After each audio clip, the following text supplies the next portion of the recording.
Bonsoir les amis, c'est Mystique. J'espère que vous avez passé une agréable journée. Nous revoilà ce soir. Alors ce soir, on va essayer de parler de l'oracle d'Hildegarde de Bingen. Hildegarde, c'était une moniale, c'est la première moniale, je dirais, ayant fait des études de naturopathie et qui avait un savoir quand même, une femme aguerrie, quoi. Elle connaissait pas mal de choses. Alors elle, Hildegarde, c'est une moniale quand même du XIIe siècle, donc vous voyez que ça date pas de maintenant.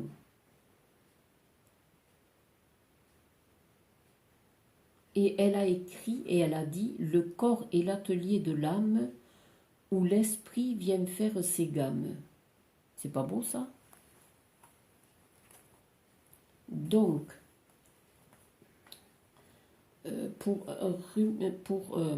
comment dire, pour un petit peu résumer, parce qu'elle a écrit des livres, elle a fait un précieux qui s'appelle Physica, qui est un ouvrage où elle consacre au moins 20 chapitres sur l'utilisation des pierres comme moyen thérapeutique.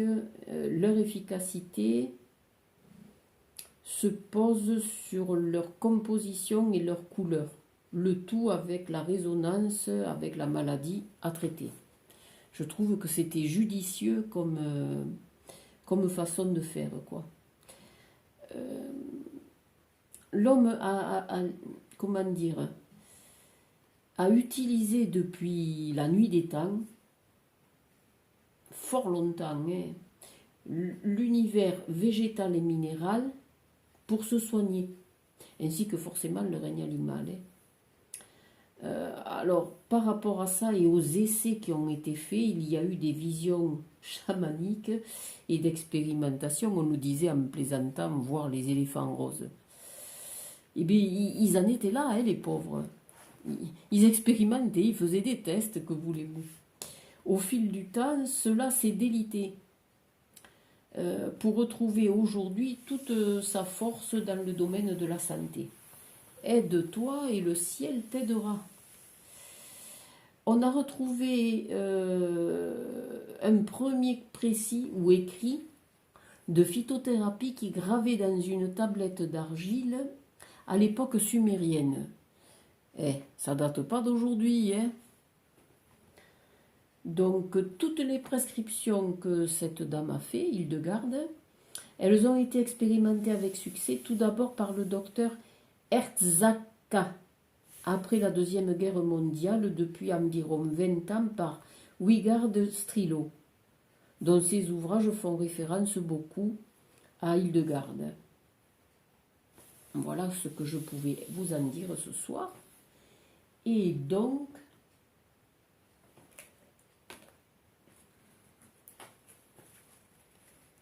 on va faire un petit tirage avec ces cartes, en 4 cartes, et je regarderai la définition dans le manuel. Parce que je le découvre, c'est encore un cadeau, je le découvre et je ne le connaissais pas.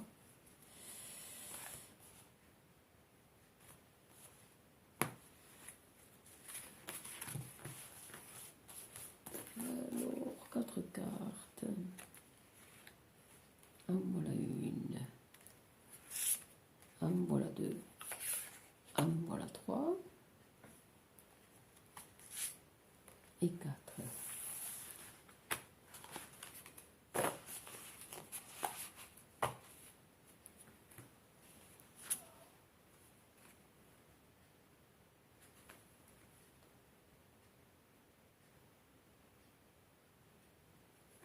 Le cycle de vie.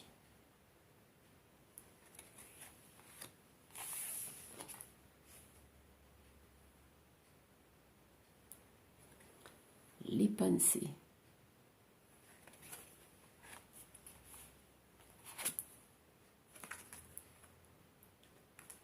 La réalisation. Les amis, on va vers une évolution. On va vers quelque chose. L'énergie masculine. Alors, telle la graine dispersée par le vent, j'accueille toute perturbation comme possibilité d'un nouveau cycle de vie. C'est ce que je suis en train de vous dire. Toutes mes pensées positives ou négatives sont créatrices dans ma réalité, la mienne, la vôtre. Chacun nous avons la nôtre. La réalisation de ma toute puissance, passe par la maîtrise des forces de mon subconscient. L'énergie masculine me relie à la force créatrice et à la conscience de la vie. Ouh là là là, c'est puissant. Hein. Faites gaffe que c'est puissant. Hein. Alors, on est sur la 16.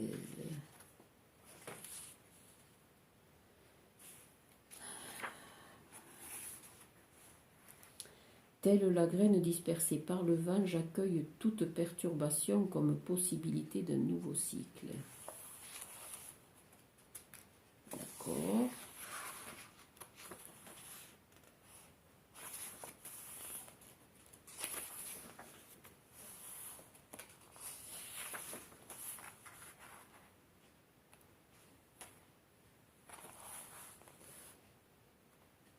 Alors, la synthèse des cartes et des soins. La 16. Aïe.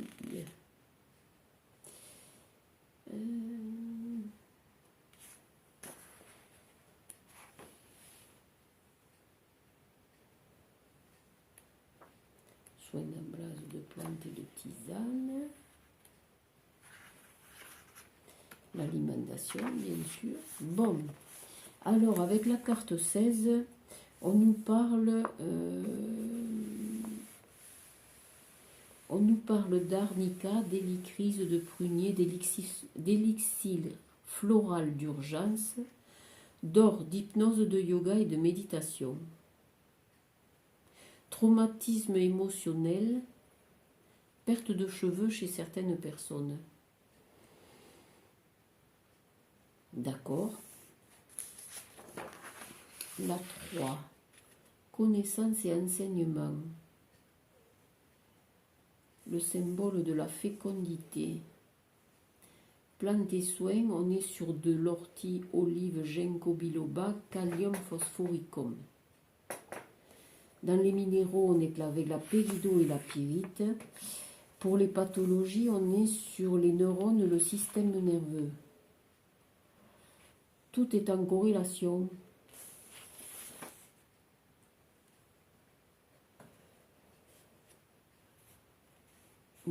La 15, on est sur de la réalisation.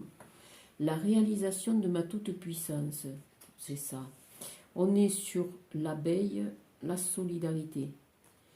Pommier, zinc, vitamine A et B12, niaouli, arbre à thé, tea tree. Basilic marronnier, blanc. Prunus, blanc et aigre-moine. Avec les cailloux, on est avec émeraude, cristal de roche, jade impérial, charoïte. Et on est sur le crâne, le nez et la sexualité. Voyez les amis comme ça résonne en vous. Attention, encore une fois.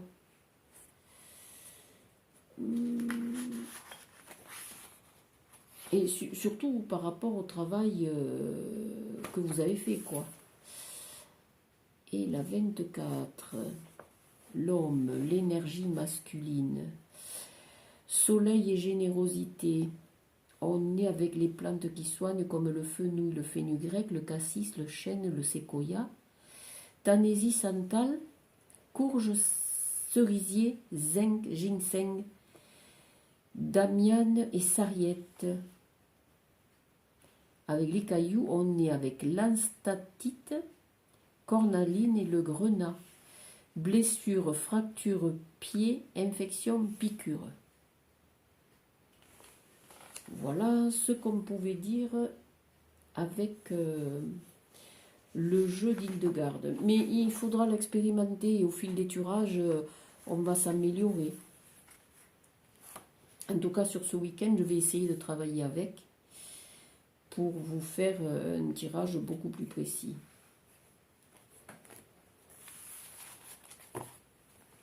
Hop, hop, hop. Ouh là là, ça a été mélangé.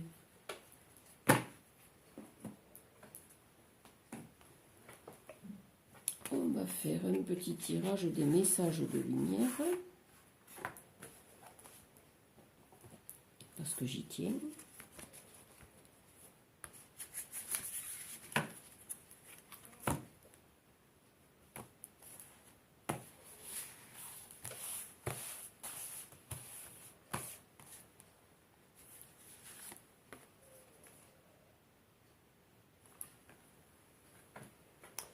La vie est belle, les amis. Enfin, c'est ce que la photo dit. Hein. La vie est belle. Regarde et vois au-delà de tes yeux. Vois plus loin que les illusions de ce monde. Vois comme la vie est belle. Vois comme tout est perfection. Vois comme tu es merveilleux. Vois cette beauté, elle est tienne. La vie chante, la vie danse, alors laisse-toi porter par sa mélodie. Remercie et célèbre la vie. Bonjour Uther, vous qui célébrez la vie. C'est un petit clin d'œil à Uther.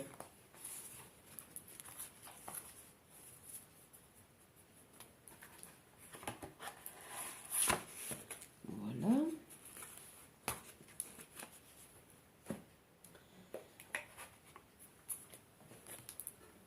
Un petit message des pierres au peuple des humains.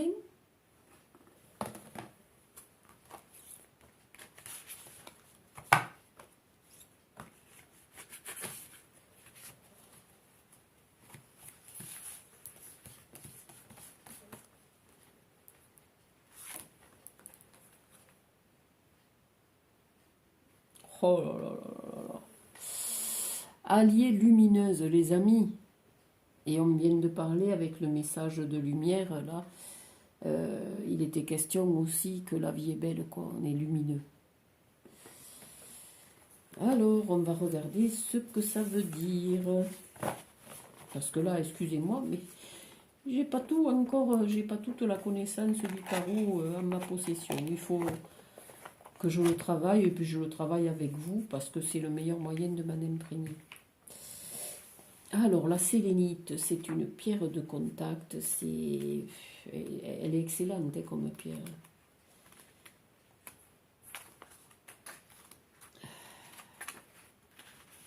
Pierre des fées, pierre de lune.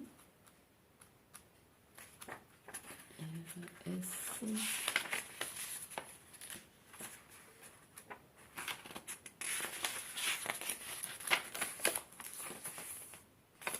La sélénite.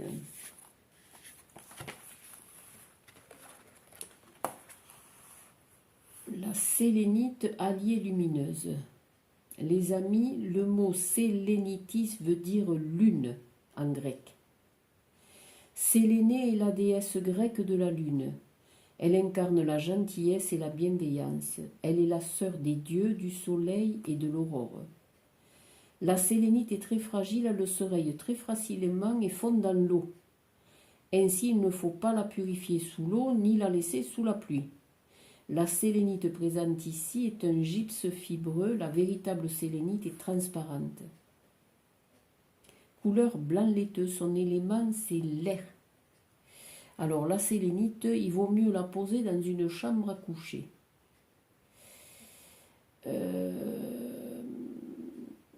En chromothérapie, le blanc est la couleur de la pureté. La sélénite est utilisée comme pierre de protection pour garder une énergie lumineuse où qu'on aille. Porter sur soi, la sélénite, c'est un peu comme s'habiller tout en blanc. Porter du blanc rend lumineux, enveloppe de pureté et ouvre au monde spirituel. C'est une pierre calmante et douce, posée sur une douleur ou un blocage énergétique, elle aspire le mal hors du corps. Elle est d'ailleurs souvent utilisée en dague dans les soins auriques pour trancher. les liens toxiques. Pierre associée à la lune, elle favorise les beaux rêves et aide les femmes à équilibrer leur cycle et ou à enfanter. Elle calmerait également les douleurs menstruelles, celles dues à l'endométriose. La sélénite permet de développer les perceptions extrasensorielles. Son message, elle dit: je suis celle qui absorbe et tranche, donc je suis taillée en lame, je libère les fardeaux de l'âme, je porte en moi la douceur des reflets de lune et la puissance du soleil à la fois. Je suis celle qui aspire les maux des corps endoloris et qui endort ceux qui ont cherché trop de mots. Je suis l'esprit et la matière, la lumière dans les ténèbres, comme le glaive je te protège derrière mon éclat, pour que toujours tu saches que tu peux te tourner vers moi. Je suis la sélénite. Tu me croyais douce, je ne le suis pas. C'est magnifique. Et c'est vrai qu'elle est ce côté un petit peu laiteux conférerait à, comment dire, à la manifestation des anges. Donc je la trouve juste superbe.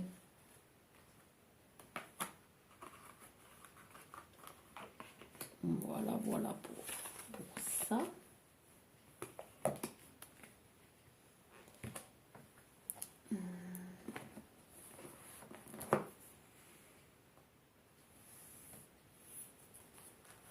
Qu'est-ce que je pourrais vous dire?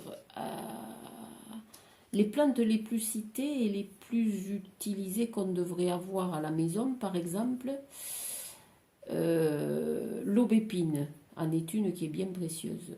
Aubépine, bardane, boldo, frêne, amamélis, mélisse, ortie, passiflore, piloselle et reine des prés. C'est celle dont on se sert le plus. Alors l'aubépine, on se sert principalement de ses fleurs, les amis. Elle est apaisante, elle réduit les palpitations cardiaques. On la boit en infusion, tiède ou froide comme on veut. C'est, je dirais, 2 petites pincées de fleurs pour une tasse donc, et vous buvez 2 à 3 tasses par jour. C'est dans la norme. La bardane, on utilise surtout la racine de bardane. Elle soigne la peau, elle est parfaite contre l'acné. Là, pareil, c'est une infusion, en infusion. 2 tasses par jour. On dit 15 grammes de racine pour 2 tasses par jour, associé avec le zinc.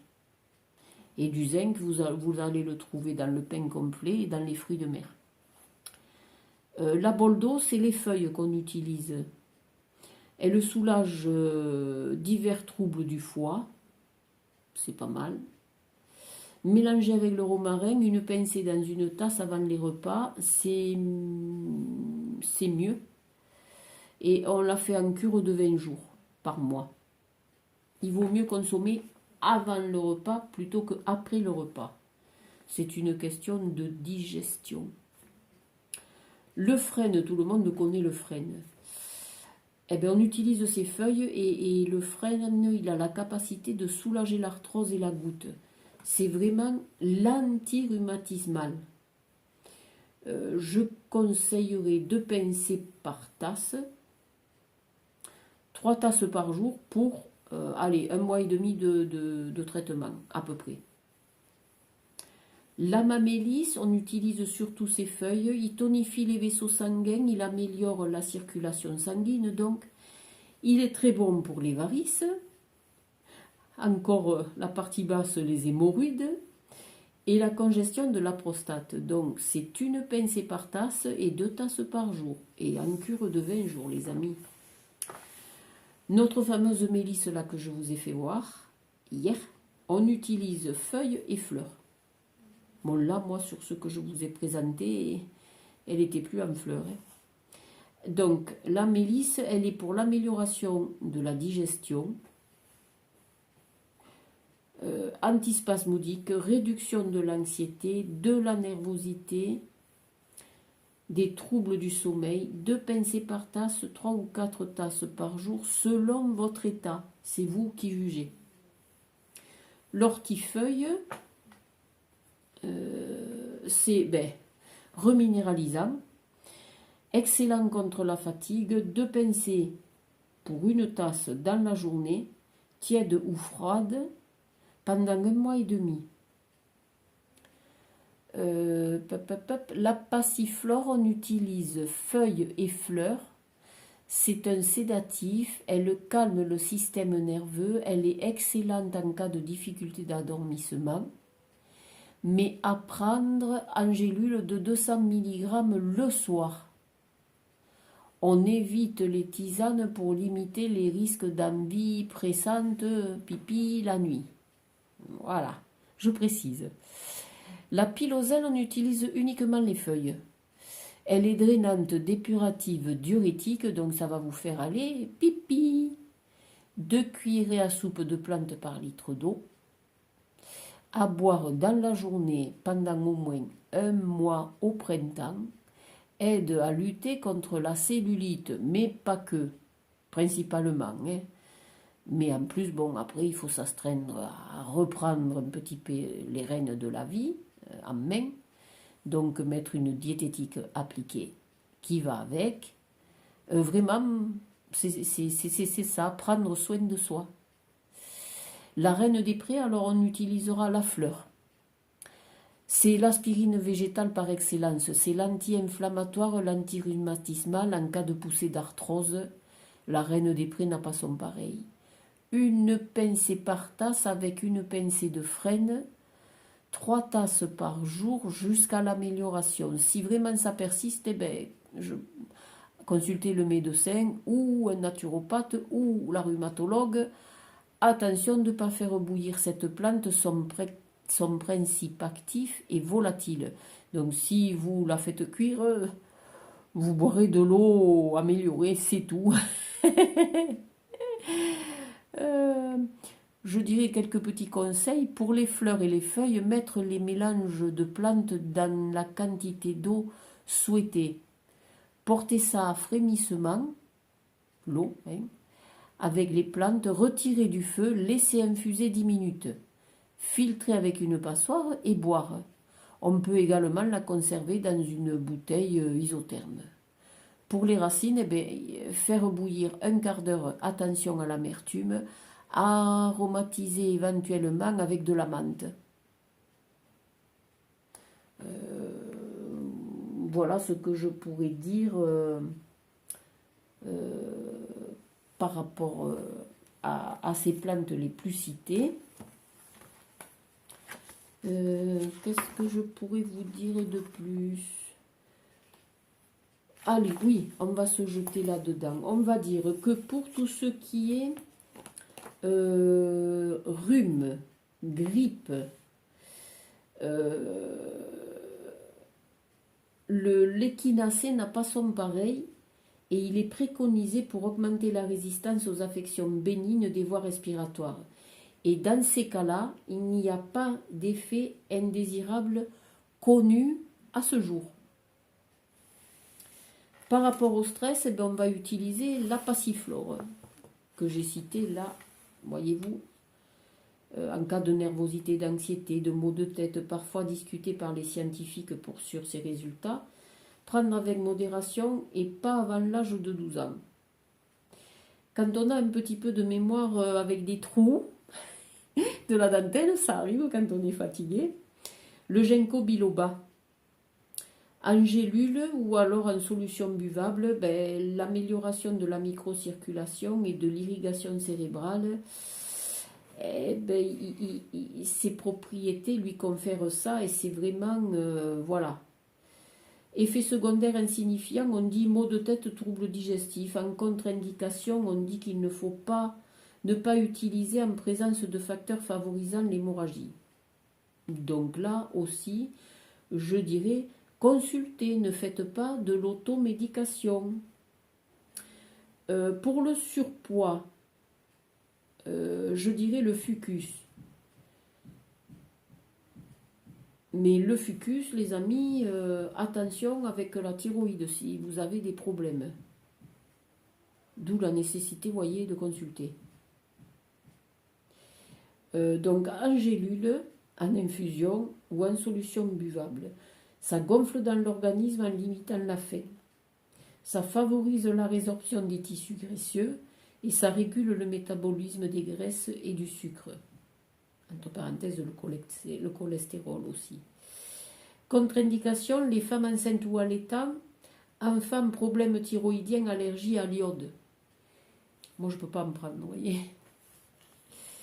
Le millepertuis pour la dépression, en gélule ou en solution buvable. Efficacité confirmée par des essais cliniques, proche des effets de certains antidépresseurs à ne pas associer à plusieurs traitements médicamenteux, immunosuppresseurs, anticoagulants, contraceptifs, attention, contre-indiqués aux femmes enceintes ou allaitantes. Donc vous voyez, ça nécessite une consultation approfondie, on ne peut pas faire du n'importe quoi avec les plantes, l'utilisation des plantes. Le ginseng serait recommandé dans la fatigue générale. Donc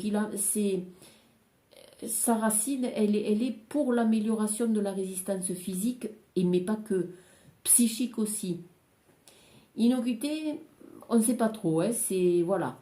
Traitement maximal, 3 months, 3 mois. Contre-indication, toujours pareil, femme enceinte, enfant, insomniaque, hypertension, obésité, nervosité. Ça ne va pas à tout le monde, vous voyez, à utiliser avec précaution. Pour les troubles urinaires, la canneberge ou la cranberry. Prévention des infections urinaires bénignes en complément des antibiotiques en cas d'infection urinaire avérée. Troubles urinaires masculins. Alors, il n'y a rien de tel, ne rigolez pas, que la courge, en gélule ou soluble buvable. Eh bien, ça donne une grande amélioration du confort urinaire, baisse du taux de potassium en cas d'usage prolongé. Consultez un médecin en cas d'hypertrophie bénigne de la prostate. Aucune interaction médicamenteuse connue. Mais ça ne veut pas dire qu'il n'y en a pas, les amis. Attention, là aussi. Mal des transports et nausées, je dirais le gingembre. Toujours pareil, en gélule ou en solution buvable. Eh bien, c'est un sédatif de l'estomac. Des tests cliniques ont conclu à l'efficacité. Aucune toxicité révélée aux doses usuelles. Crampes et blocage du fonctionnement de l'estomac en cas de dose massive. Là encore, les amis, il vaut mieux poser un cadre et consulter. C'est mieux pour vous et c'est mieux pour le thérapeute qui vous encadre. Le marronnier d'Inde, lui, il est pour les troubles de la circulation. Alors on le consomme en gélule, en infusion ou en solution buvable. Des tests cliniques ont été faits et montrent une efficacité comparable à celle des bas de contention. Effets indésirables, ils sont plutôt faibles et des nausées, des troubles gastriques, mais rien d'insurmontable ni de méchant. Contre-indication, pareil, chez la femme enceinte ou allaitante. Vaut mieux pas y en donner. Pour les bouffées de chaleur, on me parle du soja. Alors là, en gélule, on a observé l'atténuation des bouffées de chaleur. Mais de grâce, les amis, avis médical indispensable, pas d'automédication avec le soja. Quand vous voyez écrit soja, une petite ampoule rouge, c'est clair. Là aussi, contre-indication, enfant, femme enceinte et cancer du sein, les amis. Donc il faut vraiment faire attention. La menthe poivrée pour les troubles digestifs. Alors elle est utilisée en tisane, en huile essentielle. C'est un antispasmodique puissant.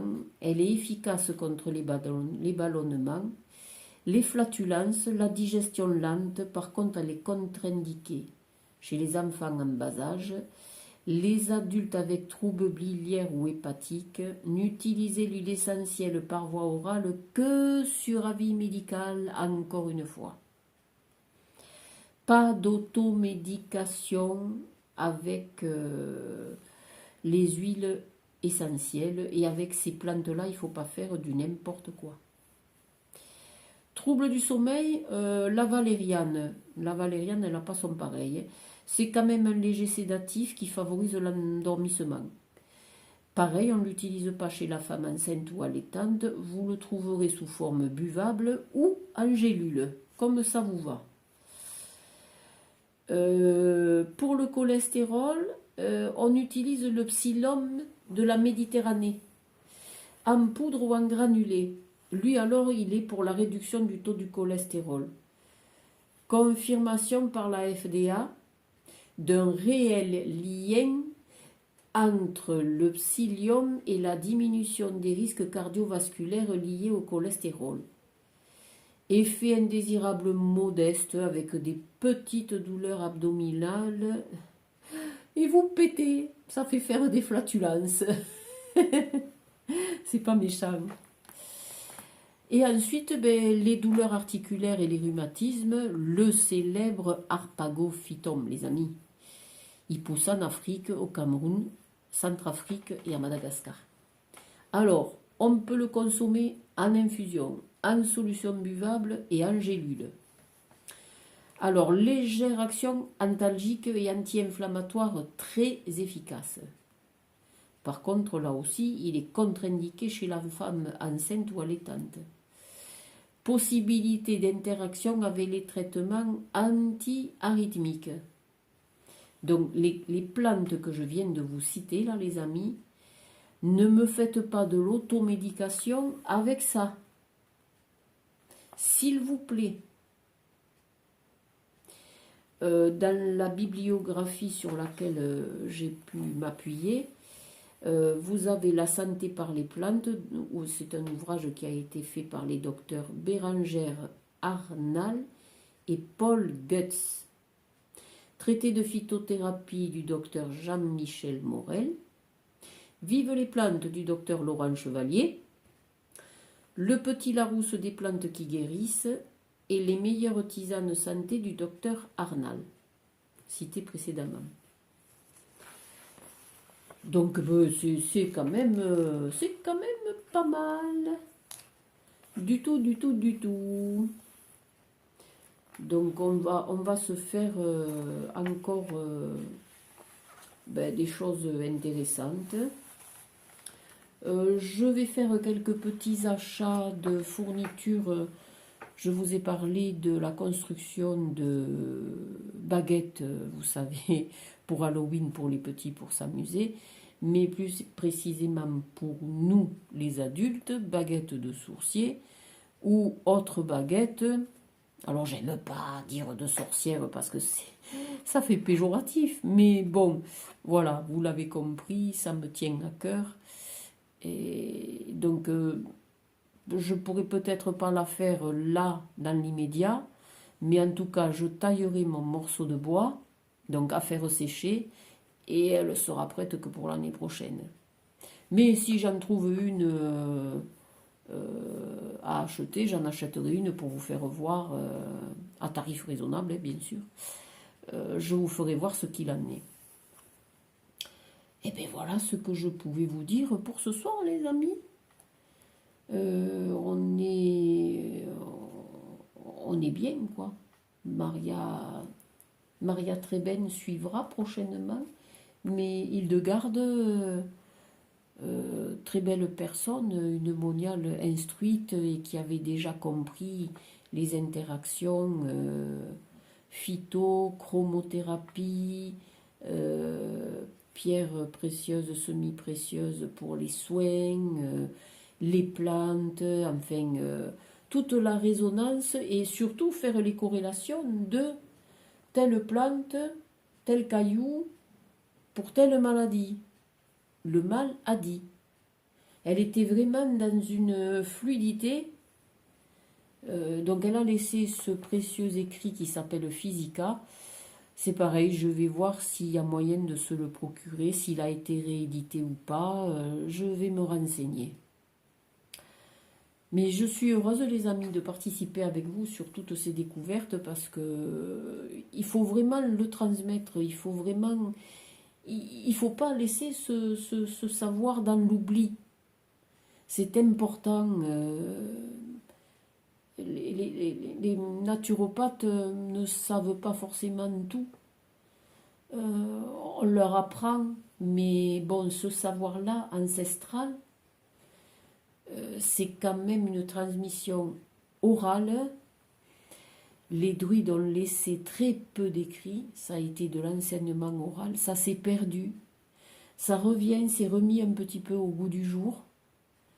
Donc si vous êtes vraiment passionné autant que moi, eh bien, tous les ouvrages que vous pouvez trouver, dans la mesure de vos moyens financiers, bien sûr,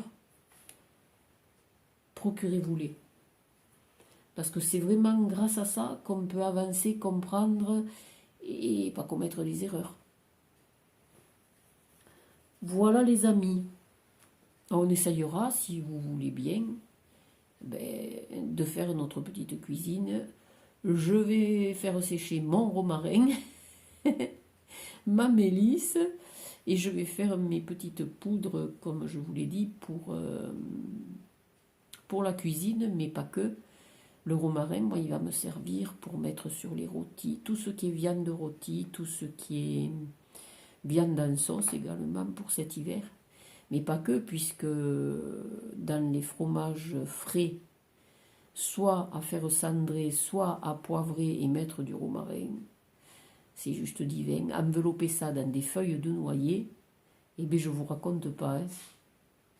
C'est un bon petit vin rosé ou vin rouge selon votre convenance, une tranche de pain frais, aïe aïe aïe que c'est bon. C'est pas qu'on soit difficile, on est gourmand et gourmet et épicurien, donc qu'est-ce que vous voulez? Tout est dit. Voilà les amis, je vous fais des gros bisous. Et en tout cas, belle synchronicité, encore une fois. Lumineusement vôtre. Bonsoir, à demain.